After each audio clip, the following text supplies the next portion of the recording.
Just want to call the meeting to order. Yeah. This meeting of the Reading Municipal Aid Department Board of Commissioners is being broadcast live at the RMLD's office at 233 Ash Street, Reading, Mass. Live broadcasts are available only in Reading due to technology constraints.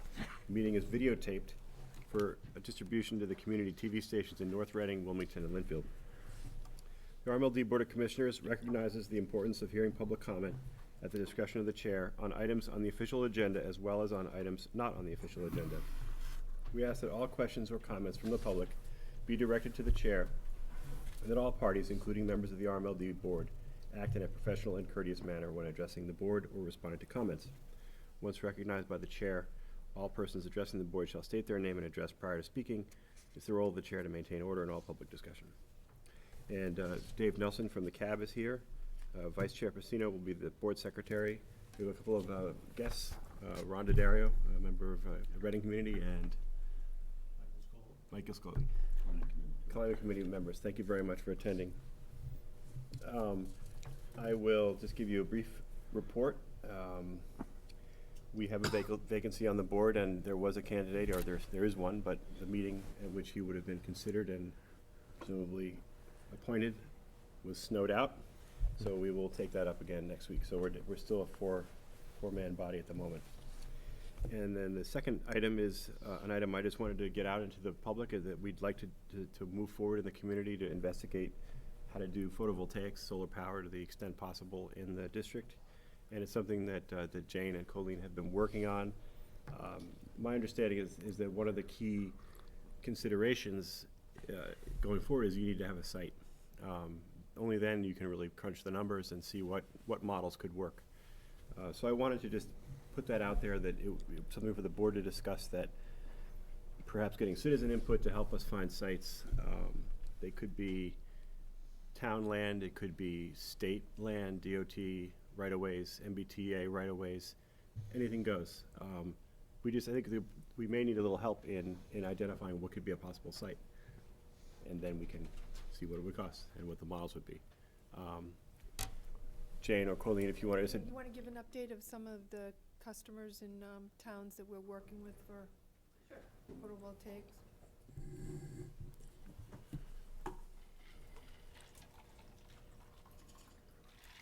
In the past, we've actively worked with the town of Reading. That was when the former vice, I don't remember her title, but Mary DeLye was there, as well as the town manager and the planning department. So I was recently contacted by Jesse Wilson, and we're going to be meeting with the Metropolitan Area Planning Commission. They went out with an RFP for a solar developer, and that was recently awarded to Blue Wave. And so we're scheduling a meeting to look at the sites that were reviewed previously and to determine if the economics is there. One of the problems with siting some of the solar in a municipal is our rates are considerably lower than that in the investor-owned utility, which make the economics that much more difficult. So we're going to look to see if there's any creative ways to do that.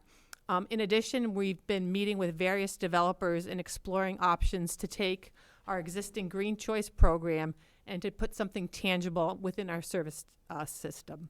We would ideally like 4 sites in the towns that we serve, and then we're trying to develop the economics of how do you site the photovoltaic, how do you set up the program so customers can sign up for this and they can actually receive the credit with either an initial capital investment or something at a monthly basis to offset the credit.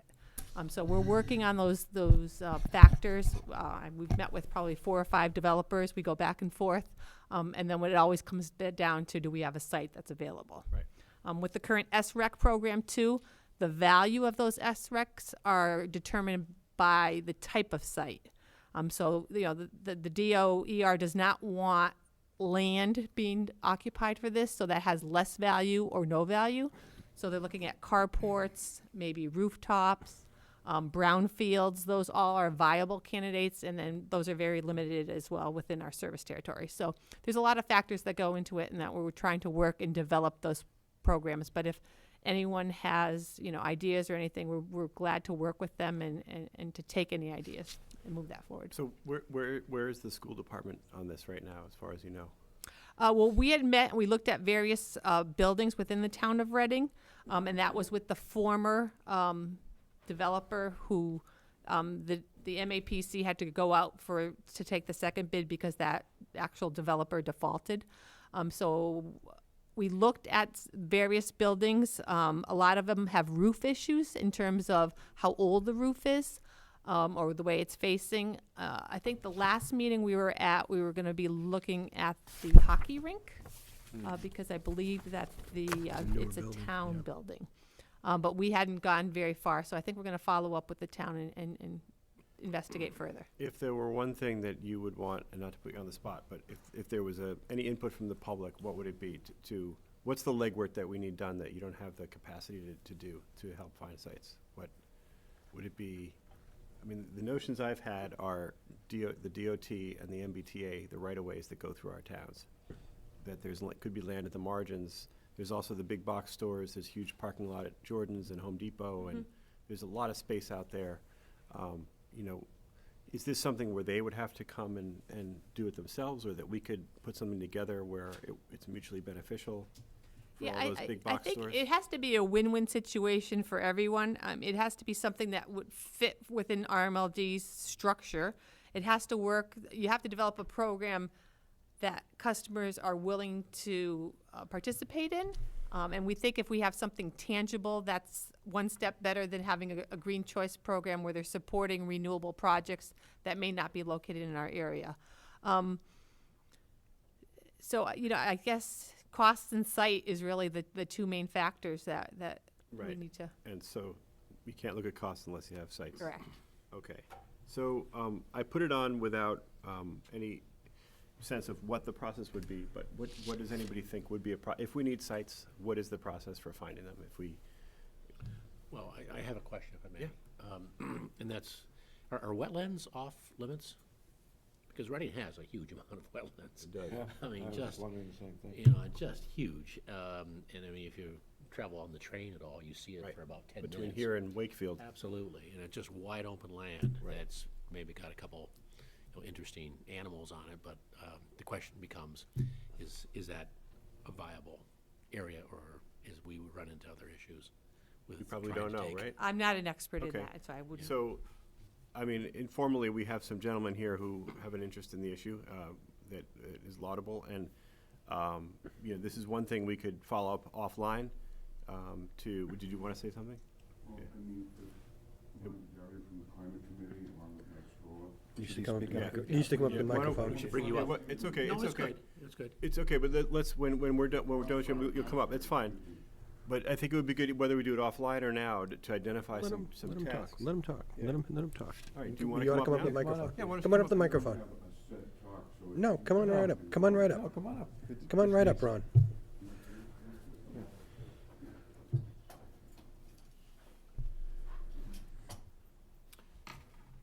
Can we turn the heat lamp on, Ron? That's right.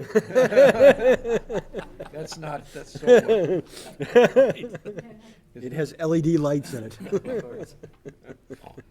And just for the public who may not be familiar with who you are, please name and I'm Ron DiDario. Right now, I'm temporary chair of the Climate Committee because Dave Williams is away. And Mike Scholar, another member. Hey, everybody, Michael Scola, town resident. I also volunteer some of my time with the Climate Advisory Committee. Some of the topics we decided to go for was the MBTA commuter rail station in town, maybe a solar canopy. I have some submittals for solar canopies that I received at a DOER convention in Boston. Also, I identified about 19 exterior lights at the library project. And I know the library project, they just awarded the bid to Griffin Electric. So I asked them at the meeting at the police station if they can maybe go forward a substitution request. And I had a company out of Florida that drafted a plan here, a plan of land of the library, what would be a go or no-go, and we could discuss offline about the financials of it. But there are some possibilities, and what was said earlier about the Reading ice rink and the right-of-ways at the train station. There's a lot of linear feet that's south-facing. right. So it's just some ideas that the group would probably be interested in. So I just wonder whether would be sensible for inquiries to be made with MBTA or DOT about that land that John was mentioning, and bring it back to the department at our next meeting or the one after that, and just have this be something where every couple of months we can check in and we can keep it going offline and then bring it into the meeting of just a process for asking about different areas that, to our common sense, could be used for this purpose. And I think one starting point would be MBTA and DOT and that stretch of land that John mentioned. Well, Dave, this is something I think the Climate Committee is really is excited to try to, if we could help. Right. I mean, one thing, we do have the Climate Committee, but there's a lot of times where we're doing these projects, but I don't think we've been utilized that well by the town. And so we have expertise looking for a place where we could have an impact. And if Jane needed help, if we could be of help to her, perhaps in checking out the wetland situation and what is possible, or working on the right-of-way with the MBTA, et cetera. If we could help, it would be maybe good if possibly we could meet so we could understand the situation better. We were a little involved with the study group that came, and I know they came up, one of the recommendations was a solar farm. And I know, like for myself, for example, I tried to see if I could put solar on my roof. Well, my roof is facing, west and east, and I have tree coverage. Right. But a solar farm where I could actually buy a solar panel that's extraneous to my house. Right. I mean, that would be something I personally would be interested in. So if you would like the Climate Committee to work with you, I think it would be something we would seriously consider and enjoy doing, because this would be something that maybe we could make something happen. I mean, that's the whole point. Right. We spend an awful lot of time studying and doing this and doing that, but Yeah. making something happen It'd be nice is to put so some iron in the difficult. ground, wouldn't it? So, it'd be nice to put some iron and some silicon in the ground. Yeah. Get something done. Yeah. If it worked, yeah. Yeah. So, I defer to the general manager on process, of course. I just wanted to bring it up, if there's a role for members of the public to interface with staff, it's really up to Colleen. I think it would be a great idea if there was, that there was some discrete tasks and it was managed through Colleen, that would be great. And probably move it offline from here. And then the one other question I have for Jane is, from everything I'm reading, the prices are dropping at an exponential rate. And we know that our transmission costs are rising. We know peak costs a lot. So when the economics now are close or not there, 10 years out, does that change to the point where RMLD could do this directly? Is it possible to do that analysis? Yep. Where if we procured and subcontracted the construction, we actually own generation again? Yeah, and Hamid and I are looking at that as Right. well. We're actually going to Middleton next week to look at distributed generation. Right. We'll be presenting options to the board, to the full commission for voting in terms of capital projects. We'll be giving you return on investments and those kind of factors, so that as a board, you're able to make those decisions based on the numbers that we have. Okay, that's great. I know, one of my, excuse me, if I may. Please. One of my clients was out in Shirley, Mass, and I know when I drive out to Shirley, I see acres and acres of the PV panels. I mean, I don't know who owns the land or how they got there, whether it's private or non-private driven. Yeah, But- location is really specific, and right now the DOE they're really shying away from the ground mount because it's taking up a lot of space. Okay. So they really want you to look at rooftop canopies, so things of that nature have more value. It's based on where we're located, we're working with a lot of our commercial customers trying to, maybe lease space from there, and depending on who owns that. So there's opportunities, but again, I think you have to delve into the numbers. Yep. And make sure that it makes sense as, an opportunity for the light department and our customers as well. So we'll be presenting that to the commission and as well as the CAB. Okay. Because long-term, as the numbers get better and then the private parties are just going and doing it themselves, as they are now, the more that happens, that erodes our business, that erodes our revenue when others do it, right? As they are. And again, it has to be put into the model, because when we make those investments, we have to recover those monies, and the Right. only way for us to recover those monies are through our rates. So there's a rate impact associated with all those things. Solar is one of those things where, as a system, we're peaking 4 or 5 o'clock in the afternoon. So when you put up a megawatt worth of solar for peak, you're getting about 250 kilowatts worth of reduction. So we're gonna look through, it's an option. We kind of like to take the portfolio approach, where we don't want to put all our eggs in one basket. We're looking at, a peak demand reduction program, distributed generation, Battery. some solar, some battery, and Great. so there's definitely gonna be some, interesting things coming. And to Ron's point, if individuals were allowed to invest in the project, that would certainly help the economics of it, right? Correct. Because they would basically get a return on investment on an individual level and be members of the towns or four-town Correct. entity. Yeah, and I'd be happy to attend one of their meetings so that we can work out the Oh, that's a good logistics idea. of how we can do that. So I guess bottom line is, in a time when the department has a lot going on, very busy on so many fronts, there are a couple of new bodies in the room who are ready to march out and Yeah. and do some work on a free to no-cost basis. I'm joking, but, so if hopefully that's valuable, that there's some I'd just also like connecting. to mention that we do have a member from RMLD, Laurie Ann Sylvia, who sits on the climate Okay, committee. great. So she's a very good conduit in terms of sharing what goes on there with us, and Okay.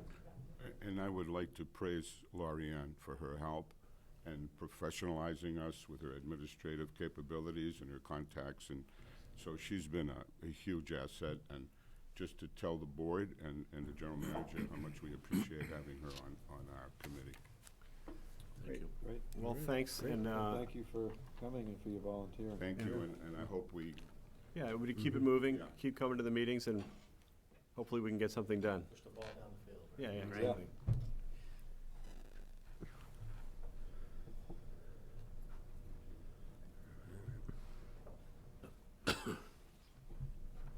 Next item on the agenda, do we have an update on the LED streetlight replacement program? Not much of one, I guess. That was one that we were gonna take off the agenda. But I think we were just having some discussion about when the replacements are done. When are the replacements gonna be done, actually? Well, all of the pilot locations have been completed. We've met with all of the towns. All the town managers are happy with all of the locations that were selected. Each of the towns are either using a Gmail account or Reading is using their account. We really haven't gotten any type of feedback, very minimal. We've had some directional adjustments. Some of the lights may be tipped a little bit, and we get sent out, not very many. In this pilot program, we'll continue to take comments. What we're doing with other lights right now is we're still buying bulbs. We're not buying the heads. And so if the bulb burns out, we're still replacing the old bulbs until we get to the point where there's a vote and we want to go forward with the LED conversion program. And that's tied in with the grant that we got. And once we do that, we will go out for an RFP and we'll look at doing it in-house or doing it outside. But we have lighting standards that generally utilities use for streetlights, and it depends on the type of surface, the width of the road, whether or not you're in a residential, commercial area. And so, just like the original streetlights were put up, they're generally put up every 150 feet. It correlates with, pole placements. And what we'll do is, as we do the conversion, if anything falls out of the utility industry standard for illuminating, we'll send a list to the town and we'll say, okay, we weren't here when this extra light got put in, or did you mean to shut these lights off, and have them make a decision, because the onus lies on them. I mean, we can tell them what the standards are, but if they want extra lights or not that many lights, that liability is with them. So we'll be giving that to them. We do have North Reading still owes us a list of lights that were specifically shut off, that we need to know whether or not we will be replacing them with LEDs or taking them down altogether. So their police chief is working with them. So that's where we stand, and we really haven't gotten any complaints. Most people, they like them. The police like them. So it's a successful program thus far. The backdrop to this, part of this was that I had asked Colleen and Hamid about a couple of instances where lights were directly across the street from each other, and did we really need to have both of them? You know, you had a nice even row on one side, and then there's this one sitting there for no apparent reason. So I think this is an opportunity as we go out to take away a light that's not needed, and that saves us $500 and saves the town, you know, whatever in electricity. So, but A comment, if I may. If someone wants to respond to what they think about the lights that you've put up, I mean, you have it on your website, right? You have the, Email link, right, on the, yeah, so there's a Gmail link on the website. yeah, I believe so, yeah. Okay. Yeah, and you know, some of the history, like, I'll give you an example. If lights on a regular residential street would be put every other pole, Right. okay? And a pole spans 130 feet.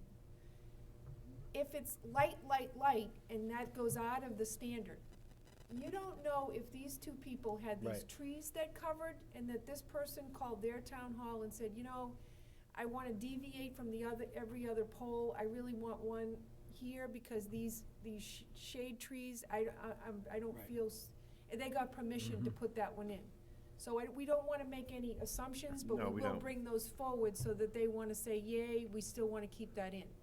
And on the way out tonight, if you look on Ash Street as an example of what I'm talking about, there's two very bright ones about 20 feet away from each other across the street.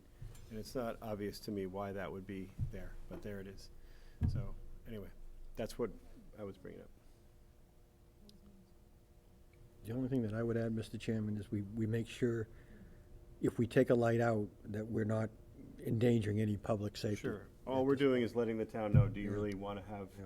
lights every 150 feet and then own this one spot, one across the street, which is anomalous Right. to the whole rest of the street? Because many years ago, we did get a request that certain lights be turned off in town, Right, and that the department did have an indemnification agreement with the town to do that. right. Right. And it turned out somebody crossed Main Street here and got hit and killed, and everybody got sued Right. at that point. So that's a different issue. That's shutting Right. off one that was up there in sequence, and this is, I'm talking about just alerting the town when there's two next to each other that Okay. doesn't really comport to any standard. because It's redundant. But you're absolutely right. And nobody's proposing to just remove lights willy-nilly. Good, though. Charter review changes. I have nothing further to add. to Nothing that. further added to that either. Okay. Moving right along. Board minutes. Okay, I'll move that we approve the July 24th, 2014 minutes as presented. Second? All in favor? And the motion carries 4-0. I'll move that we approve the September 17th, 2014 minutes as presented. Second? All in favor? And that's also a 4-0. Where's Mr. Solly? I know. Going much too quickly. And then the general manager's report. Okay, thank you. Couple of fun things that happened. First, on January 8th, we had our T-shirt award ceremony, and 3 out of the 4 commissioner members were in attendance, and the children were very excited to describe their T-shirts that represented electric safety and electric conservation. It was a fun night, and I guess we, Mr. Pacino, the longest running Yeah, I've been to all 20. attendee, 20 All years? 20. All 20 years. All That's a 20 I've surprise. attended. Yeah. Oh, I So couldn't believe it was kids actually were, 20. Kids were very happy, and the awards will help the school's art programs. On January 21st, Hamid and I attended a MAPO meeting on surplus property disposition that was presented by the Inspector General's office. Of course, we brought some of our questions, and it was a very well-attended meeting, and it was very informative. On February 2nd, on February 2nd, I am meeting with the new town administrator in the town of Linfield, Jim Bedreau. So I'm looking forward to that. On February 9th, Leidos, who's doing our organizational study, will be coming back to the RMLD for 2 days to discuss the current situation report, which is in draft form. The reliability study, Hamid, do you want to give a brief update on that? You should come to the microphone.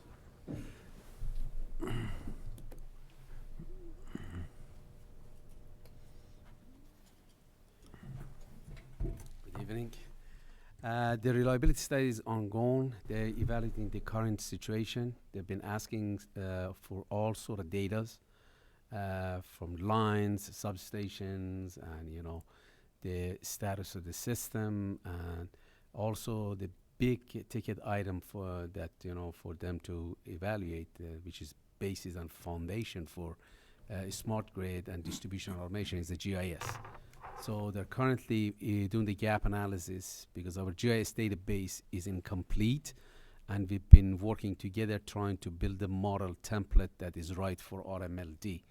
And among the three options like Multispeak, MillSoft, and the others, we're trying to pick the best that fits without going through major expense, and something that could be usable by all other interfaces without going through major expense of designing the interface. So it's going very well. I'm pleased with the findings and recommendations that they're going to bring forward. I'm looking forward to set of recommendations that we can use.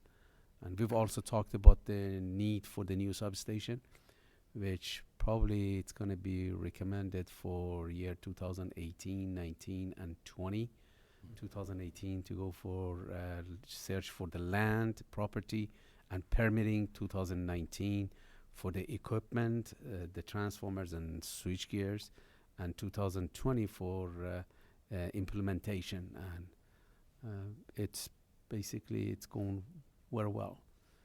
I have a question about the GIS. Sure. So we were talking about streetlights. Are they indicated on the GIS exactly where the streetlights are, the existing ones? Yes, we do have the street lights, and you have what I've asked them to do really to give us a list of the attributes, the primary attributes and the secondary attributes. The primary attributes are the ones that we immediately need, like MillSoft for engineering models, and the secondary attributes for the ones that for maintenance data or record keeping that we'd like to take, including the street lights, the age of the poles, like the age of the anchor, how many anchors we have, all the pole attachments, stuff like that they're not being used in general databases for interface with the technological subsystems that we are employing, or we will going to be using them, but they're going to come in handy just for statistical reasons and follow-up maintenance and stuff like that. So right now they are or they aren't in the GIS, the streetlights? Right now, we're not sure that the data, unfortunately, because the database hasn't been really kept up to date. We don't trust the data. We don't know. If I have to guess, maybe 50-60% we are there. So we asked them to look at it, see what is there, what's not there, and what we need to add. So they're in the investigation phase, trying to pick the right attributes. So when they're out being replaced, can the GPS, they hit a button and you have the GPS coordinates and then you can stick them on it's going to there? be GPS, and we're going to get the picture at Right. every pole. And we've already investigated to see that what is the best approach? Should we just go ahead and build on what we have, or should we just start the data collection from the beginning? Right. The best approach, based on what I've discussed with the GIS expert, is just to go ahead and start the data collection from the beginning, from the scratch. Okay. And we've been getting some codes for that to see what the reasonable price tag would be. And we've been getting anywhere between $400,000 to $600,000 in order to do the entire system. But this is the money well spent, because this is the basis for our analysis, engineering analysis. It's going to eliminate the need for hiring consultants and do that in the future, as well as the foundation for our distribution automation, demand response, distributed generation, photovoltaic system, because everything is gonna go and be operated at the SCADA. And the SCADA, an outage management system, which, Can I make a comment? Yeah. So, some of the data was collected a while ago, but then there was a lack of keeping it up to date. And then some of the data to make it filled in was default data. So now you have a combination of what's as-built, what's not as-built. Right. So what Hamid's talking about is the attributes of the lines where you're doing voltage drop calculations based on the wire sizes is one, and then you have all the other attributes, like the pole attachments and stuff like that, which is other layers that you also use in analysis. And it gets to the point where so much has changed from when they first started collecting the data. You don't know what's real and what's default and what's missing. So we will collect the streetlights again when we go out to each pole. You'll get the age of the pole, the height of the pole, everything on the pole, the anchors, soup to nuts on every pole. And then that's GPS latitude and longitude, and then you overlay it over your assessor's map, and away you go, and you start your layered map. And we're also gonna take pictures. We're gonna take the picture of every pole, so we have in database. yeah, so you click on it and you see a It would picture. be nice to have that to verify, for verification. We also created two processes. One is, let's go back and collect everything that is out there now, so the past data. And the second process is, what are we gonna do? How are we gonna keep the GIS updated so we don't have to go back to this 5 years down the road? So the new process for that being that, any new job that it's being designed, they're supposed to take the picture of the GIS and any changes out in the field. Once the inspector or the designer goes out in the field to make sure that to implement, to do the construction, they're gonna survey every single pole again, and any changes that they decide to make in the field, it's gonna show on the as-built drawing. It's gonna be brought back to the GIS analyst, and the GIS analyst, Bob Gannon, he's going to update the database. So we're not gonna fall behind, because from the time that you have the database collecting all the data and you have your database updated, the next day it's gonna be outdated if you don't keep it up to date. So this is the ongoing process in order to make sure this is not happening again. Sounds great. I'd like to make a comment. While we're on the topic of reliability, I'd like to commend the RMLD for performance during the recent mega storm we just had, Juno. I mean, as I understand it, the response was ready to do, but the reliability seems to have been built in. I mean, it makes it so obvious that nothing happens, and yet and everyone expects that nothing will happen, but it's so difficult to get to that point, because you have to make a lot of investment to make it seem obvious that that nothing happens, literally. That's right. Because you've done the tree trimming, you've done the poles, you're eliminating the snow. I thought it was fabulous. I mean, I kept Yeah. waiting for the power to go out, and it didn't. Well, I would personally like to thank the state, because this driving ban really helped Yeah. with pole Yeah. hits. Oh, I bet it And did. that's, if you're not getting the wet snow, we're getting 60 mile an hour gusts. And like you said, the tree trimming's been coming along well, but people smacking into poles is really, a lot of the damage. And that pole ban really did help that. And I just thought the storm went well for everyone because of that.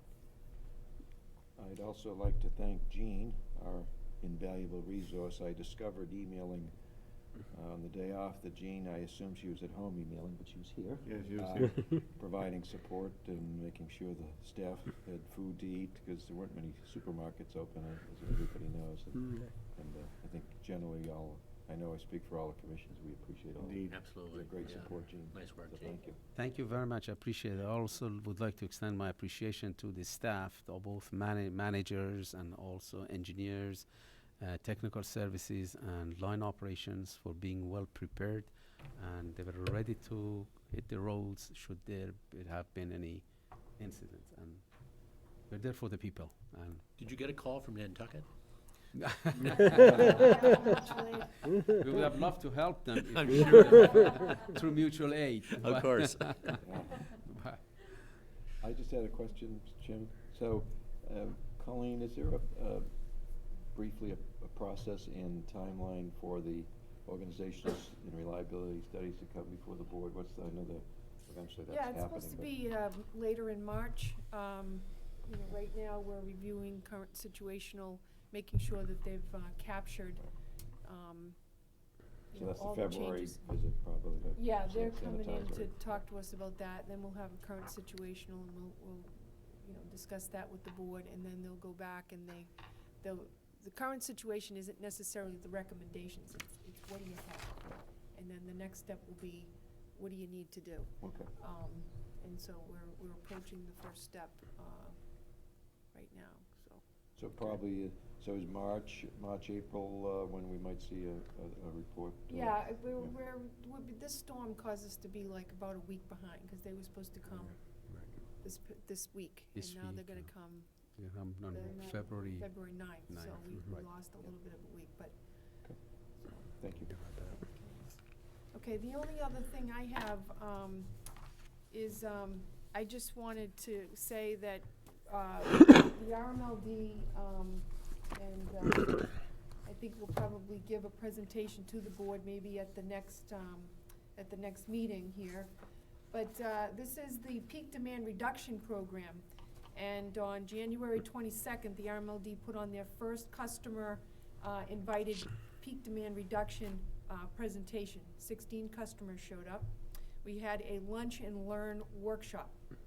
Tom Olilla did a fantastic job as our peak demand reduction program and energy efficient representative. We also have representatives from Tangent. This is where we give the customer incentive for curtailing and helping us with our peak.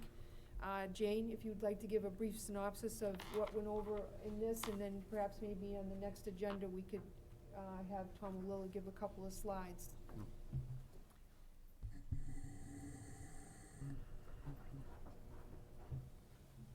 Thanks. As Colleen had mentioned, we've been working on this peak demand reduction program since June of this year. We've developed a marketing side to it where we actually go out and visit the customers. So we have probably over 20 customers that have actually signed up. It's a voluntary program where customers get notified on a monthly basis when we're approaching a transmission peak or a system peak. The system of peak occurs during the summertime, and we have transmission peaks obviously every month. So we have a program set up where the customers get notified via email, and they're given a 2-hour window where they're asked to do some load reduction programs. We have some measurement and verification tools that we're currently utilizing. The customers have access to a dashboard where they can actually see the reduction graphically on their site, and it's been very well received. The hope of that is we share the savings with the customer. The customers keep 50% of the savings on a monthly basis if it's a transmission peak, and 50% on the capacity peak each month. As transmission and capacity is projected to increase in the upcoming years significantly, we feel that it's a very important program that if they can get their feet wet and achieve some savings, we as the RMLD receive the other 50% of the savings, and all our customers benefit. So we're hoping that it takes off really well. The towns have been approached. North Reading and Reading have signed up. I think Wilmington is a little busy right now with their high school, their new high school coming online, but we're hoping to get them on board. So we're working with all our, we're starting with our large customers, and we hope to kind of gear this down towards our smaller ones as well as our residential programs. And In we'll be Linfield? offering this quarterly, correct? Yeah, it'll be a quarterly program. In addition, we had it videotaped, so we hope to update that video on our website for either employees, commissioners, residents to kind of get a feel of what the program entails.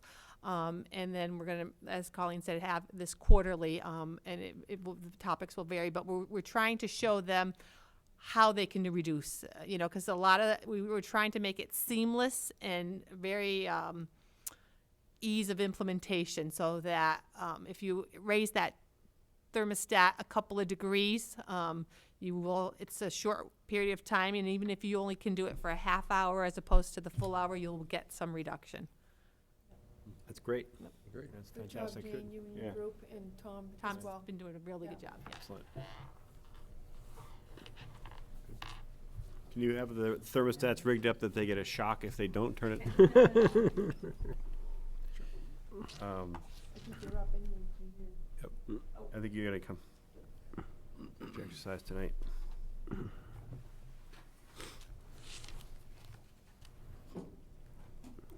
Okay, within your packet, we had both November and December, but I'm gonna go over just the December purchase power, and with the hopes of maybe taking this report and adding some graphics that we can just go over instead of me rattling on with a lot of numbers. But in the meantime, December's peak load came in around 59 million kilowatt hours, and that's a 3% decrease when we look at December from the previous years. Our energy costs for the month were at 2.75, and that's equivalent to a little under 5 cents or 4.7 cents per kilowatt hour.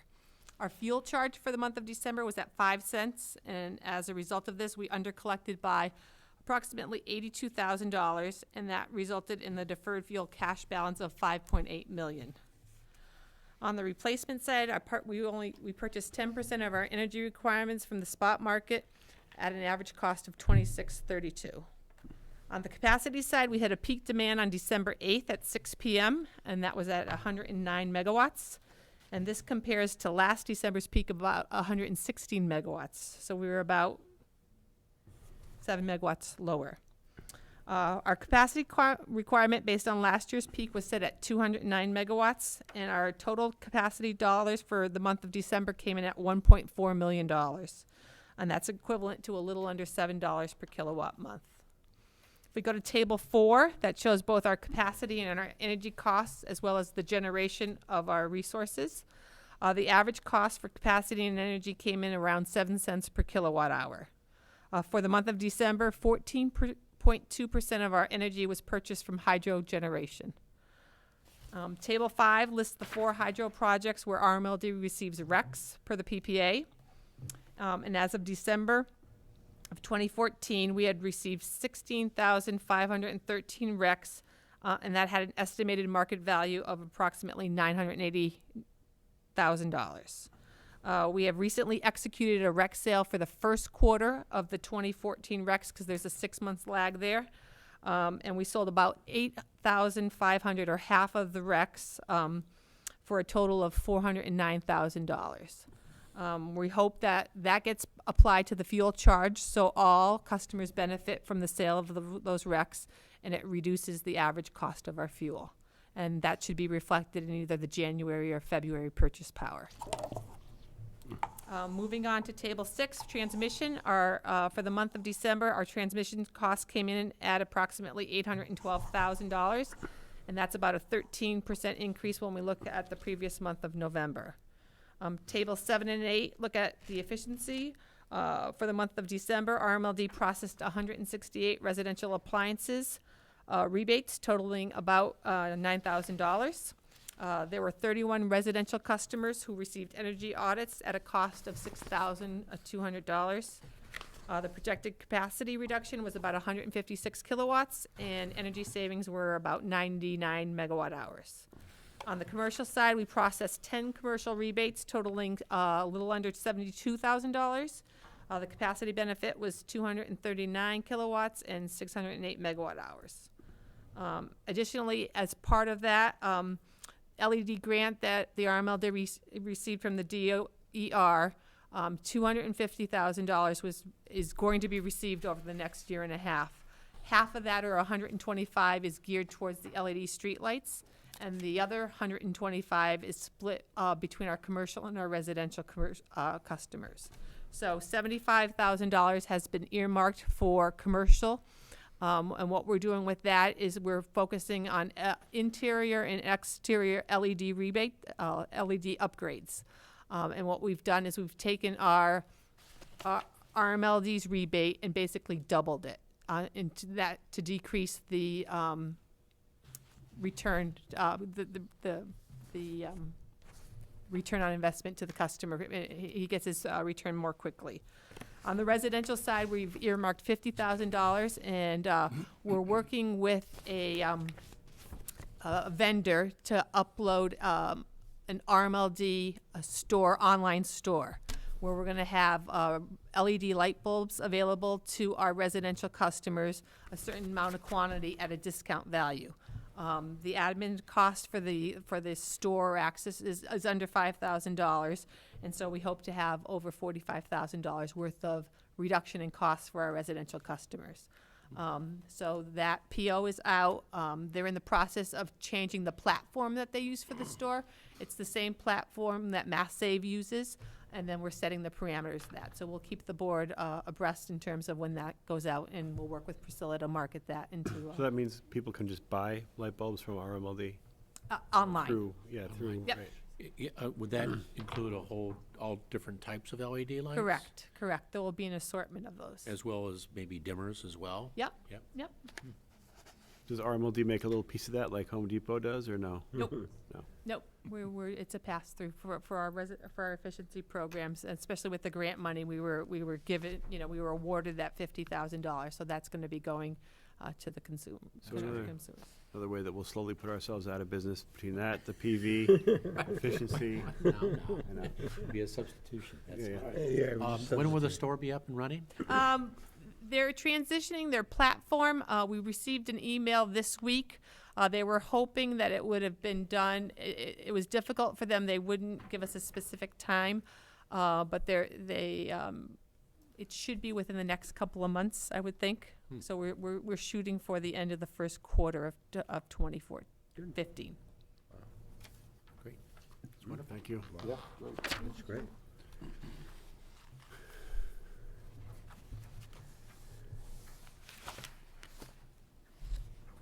You back up.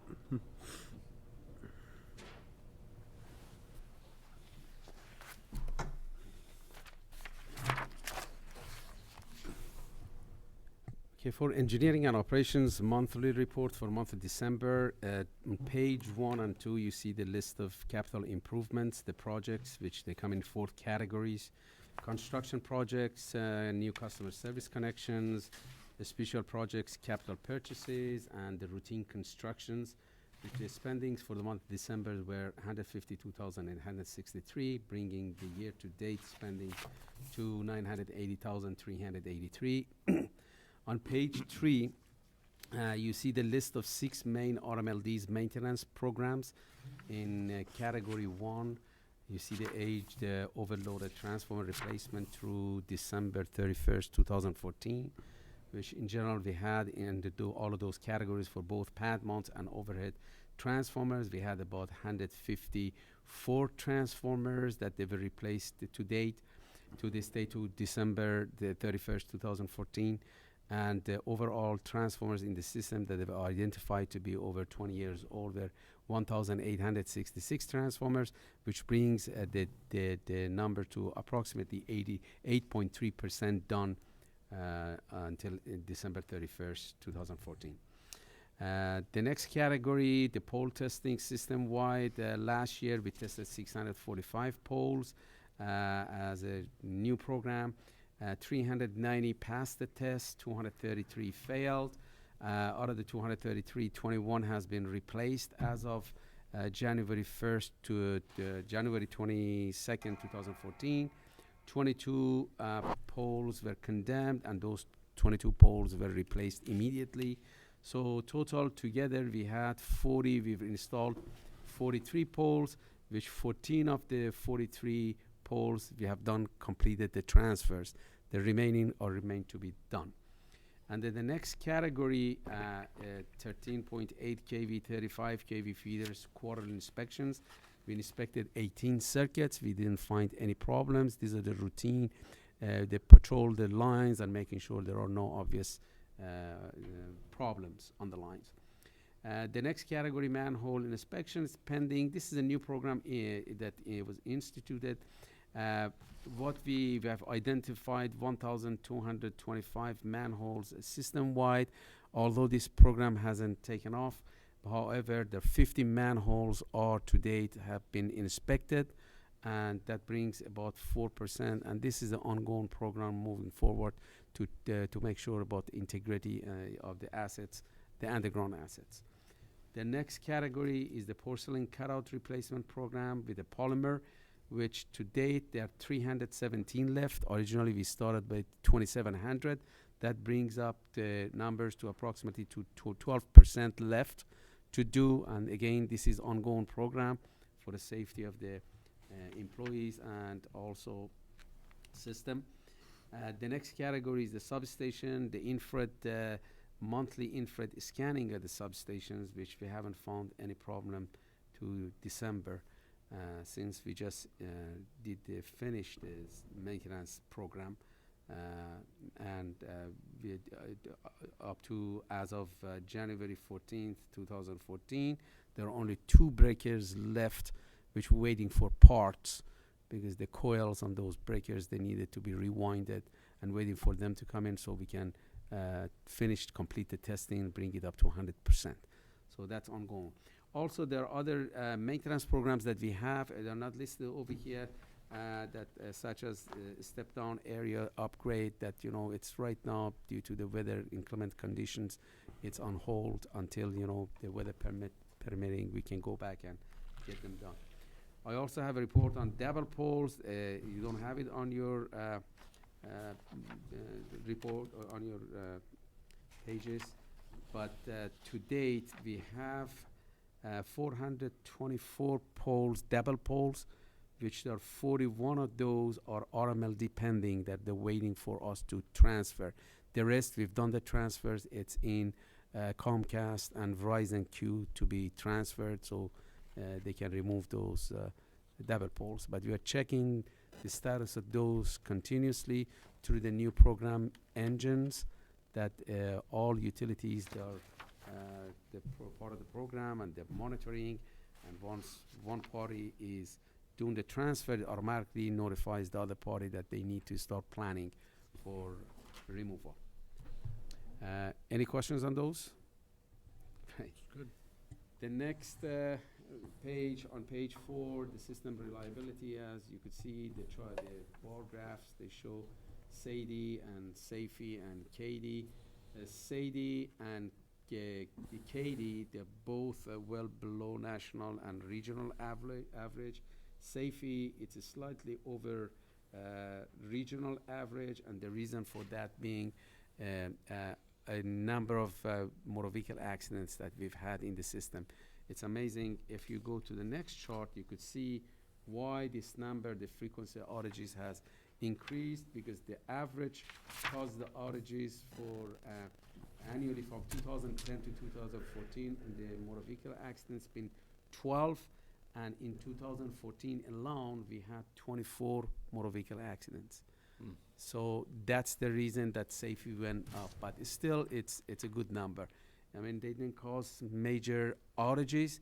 However, anytime that there is a bump on the system due to motor vehicle accidents or any fault, that number goes up, meaning that you've had an event, which means you've had another outage that increases the frequency of the outages. But it may not have affected the pole, you're saying, but it might have not compromised the pole 100%, but due to the safety factor, we once the pole is hit and we feel that, there is a safety factor involved, public safety, immediately we don't take any chances. We just go ahead and replace them. Sometimes they snap from the top of the pole. Sometimes the pole is kind of relocated, and after it's been inspected, if it needs to be pushed back or if it's sort of compromised but not 100%, we just don't take any chances. We just replace them. It's easier to deal with it that way.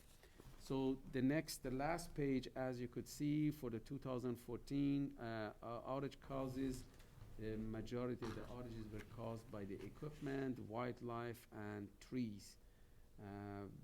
And also the next pie chart shows the average of the same categories from 2010 to 2014. We're hoping that, with the new tree trimming program that started this year, these numbers, they go down, hopefully. which, by the way, the contractor, Mayor Tree Services, they're doing an exceptional job, and they're catching up with the Great. tree trimming and dealing with the tree hazards, as well as they're gonna provide us the IVM by March, which we're gonna present it to all the communities and tree wardens, so we can start the 8-foot cutback rather than 5, which is currently they're doing. And that concludes my meeting, my report. Any questions? Good job, Mhm. Thank you. I'm glad you're here. Doing a great job. And the financial report, Bob Fournier.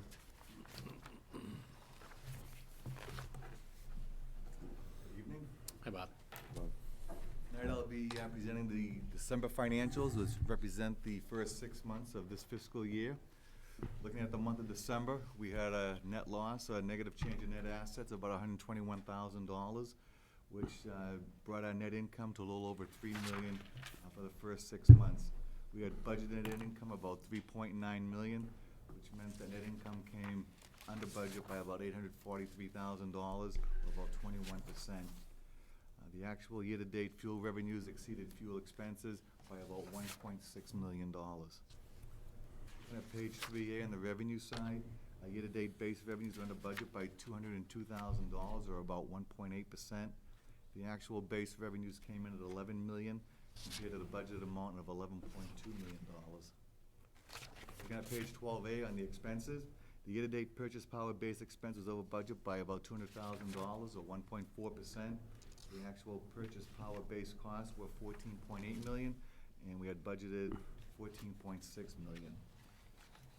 Year-to-date operating and maintenance expenses combined are under budget by $610, almost 0%. The actual and budget O&M expenses came in at $7.1 million. Depreciation expense and voluntary payments to the 4 towns were on budget. Looking at our cash position on page 9, operating fund is at $10.5 million. Our capital fund balance is at $5.6 million. Rate stabilization funds at $6.7 million. Deferred fuel, $5.8 million. And energy conservation fund is at $525,000. On the general information side, year-to-date kilowatt-hour sales, which can be found on page 5, came in at 356 million, which is about 5.7 million kilowatt hours, or about 1.6 behind last year's number. On the budget variance report, cumulatively, the 5 divisions are under budget by $22,000, or about a fifth of 1%. Starting next month, we'll be beginning our capital and operating budget season in earnest. And since this is the close of the calendar year, I'll be starting my DPU report, which will be due on March 31st, starting next month also.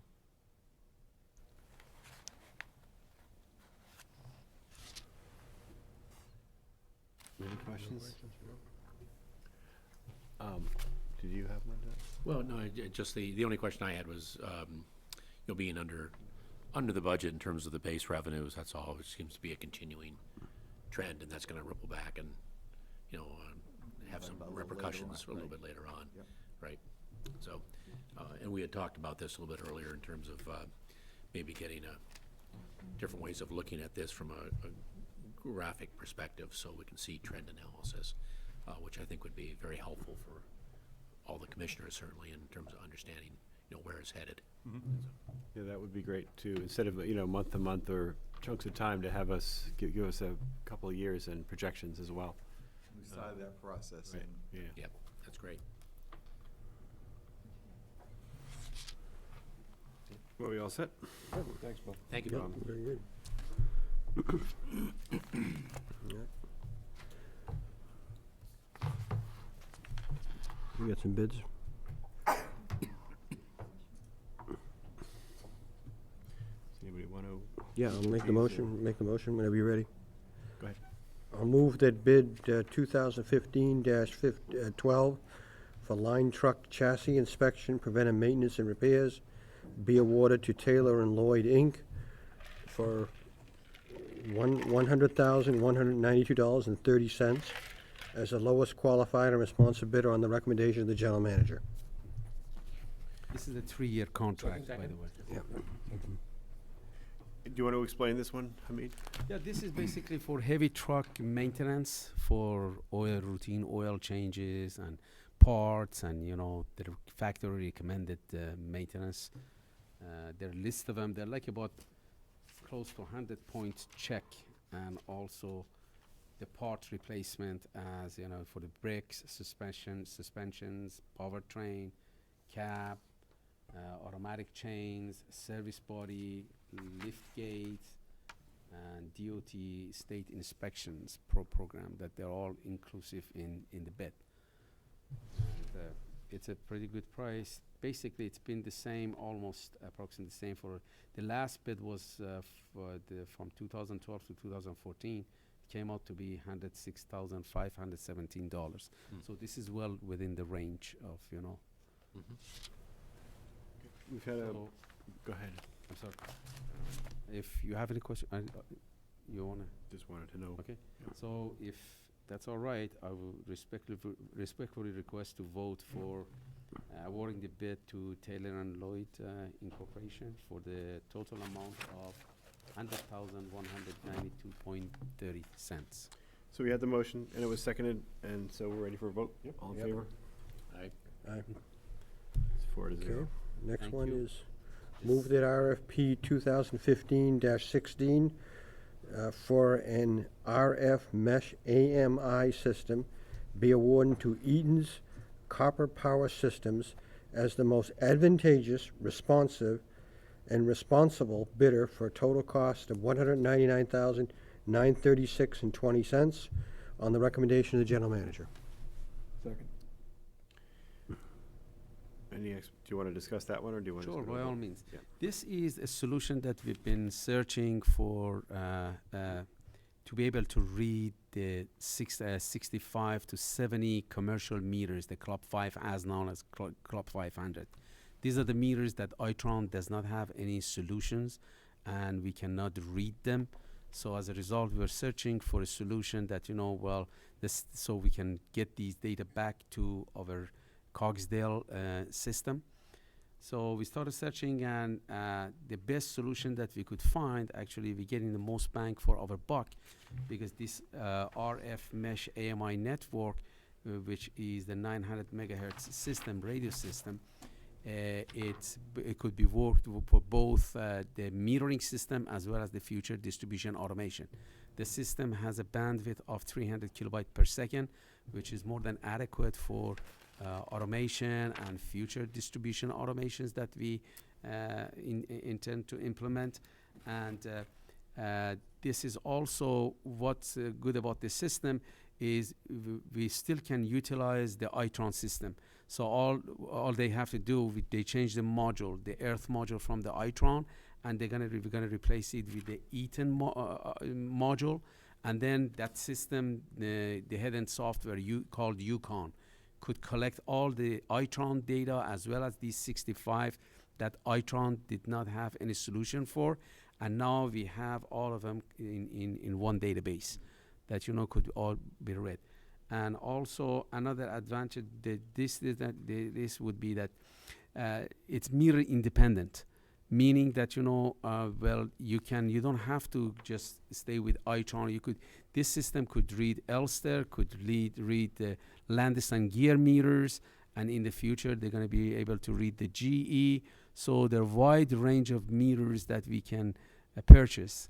And as the Itron meters become obsolete, or the technology becomes obsolete and they're not going to support it, we can migrate to this system, which the technology is new, up to date, and recommended by the technologists all over in order to be able to maintain our systems and helping us to move toward the future goals of where the industry is going. Thank you. We've You're had a motion and a second. All in favor? And the motion, on a motion of, I should be saying, right, on a motion by Phil Pacino and seconded by Sam O'Rourke. That's fine.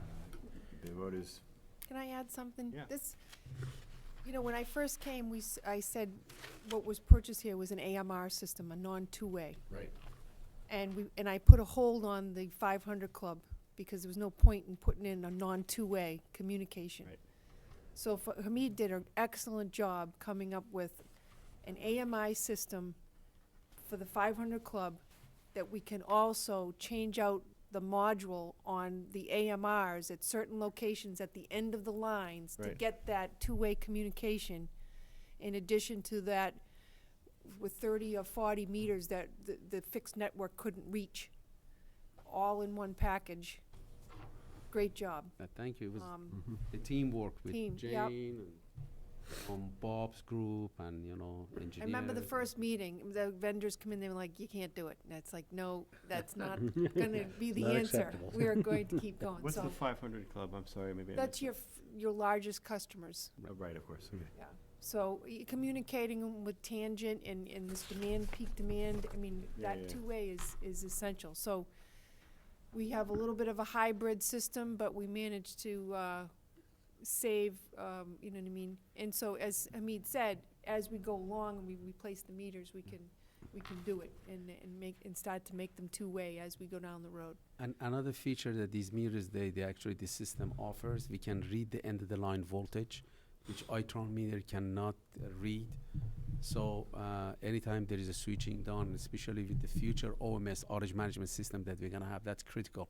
Because anytime you transfer the load, you wanna know whether the last customer on the line, it has a appropriate voltage, the proper voltage.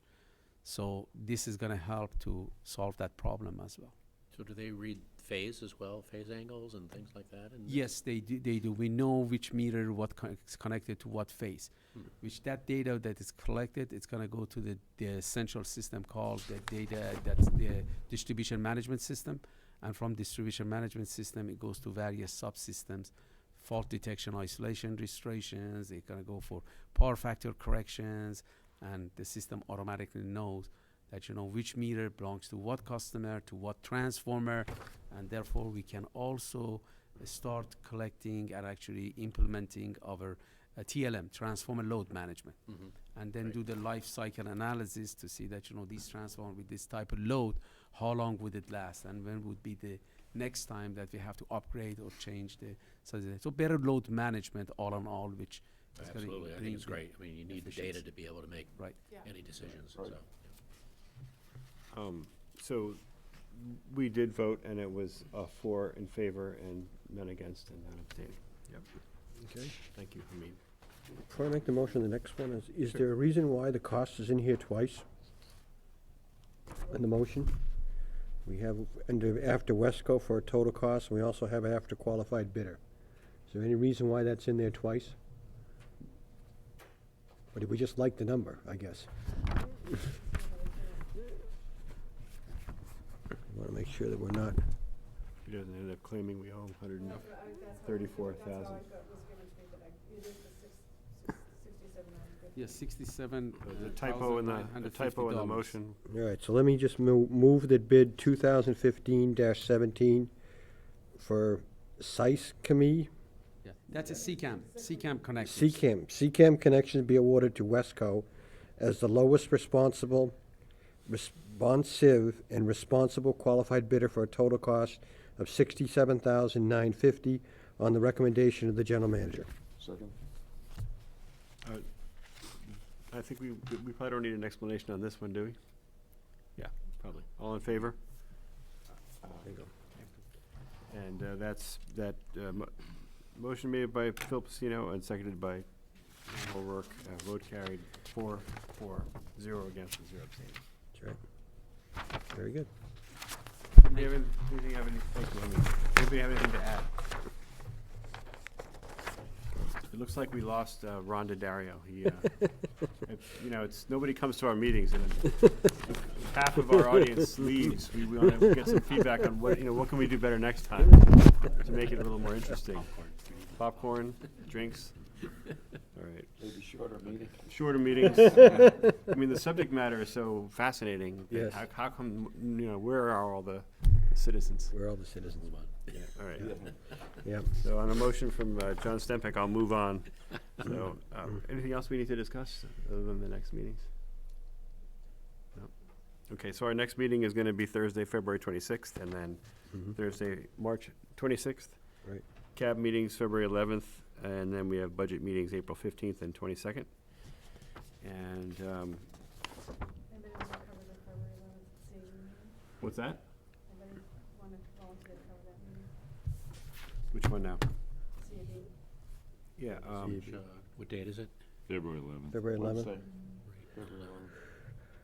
I'm going to be out of state, unfortunately. I might be able to do that one. Is it here? Yeah, and also, policy committee, I'll email you guys. Yeah, I need to email us and get that together one morning. You want for a morning meeting? Yeah, we should do that as a morning meeting, All Yeah, right, that'd be fine. if we could, I'll email you It'd be and better to cancel do it that way. Okay, Yep. yeah. Yep. Okay, Okay, so, So we'll wait to hear back from you, Ginny, as to possible dates for the policy committee. Exactly, I'll shoot that out tomorrow. you wanna move to? yeah, I'll move the motion, that's in the, move that the board go in executive session to approve the executive session meeting minutes of July 24th, 2014, to September 17th, 2014, Chapter 164, Section 47D, exemption from public records and open meeting requirements in certain instances. Second? All in favor? Aye. Aye. And the motion carries 4-0-0. Executive session. And are we all set to go? into- Yep, yep, we're good. Thank you for coming.